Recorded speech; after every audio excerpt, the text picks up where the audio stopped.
இங்கிலாந்து அணிக்கு 0 ரன்களுக்கு 3 விக்கெட்டுகளை இழந்த சம்பவம் ரசிகர்களுக்கிடையே ஆச்சரியத்தை ஏற்படுத்தியுள்ளது.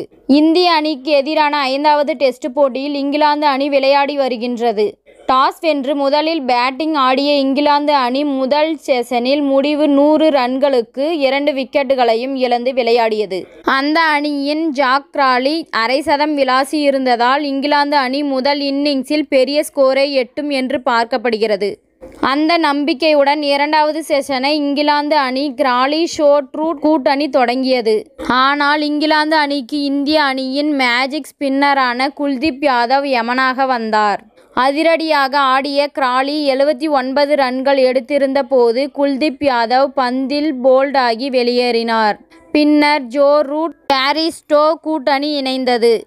100வது போட்டியில் களமிறங்கிய பேர்ஸ்டோ தொடக்கம் முதலே அதிரடியாக ரன்களை குவித்தார்.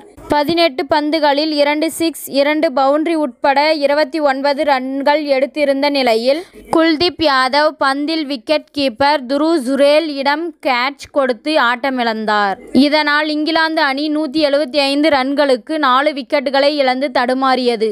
இதன் பின் ஜடேஜா வீசிய அடுத்த ஓவரிலேயே நிதானமாக ஆடிக்கொண்டிருந்த ஜோ ரூட் 26 ரன்களில் ஆட்டமிழக்க ஆட்டத்தில் இந்திய அணியின் கைகள் ஓங்கியது.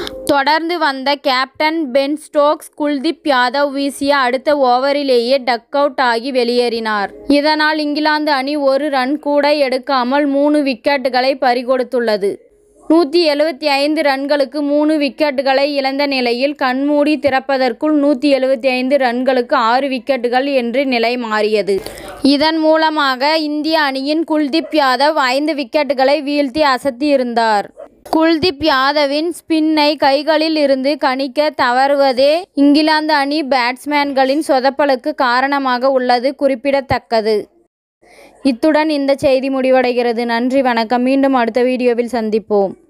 மேலும் இதுபோன்ற சுவாரஸ்யமான தகவல்களை அறிய தமிழ் சிறை சேனலை சப்ஸ்கிரைப் பண்ணுங்க, ஷேர் பண்ணுங்க, லைக் பண்ணுங்க மற்றும் கமெண்ட் பண்ணுங்க.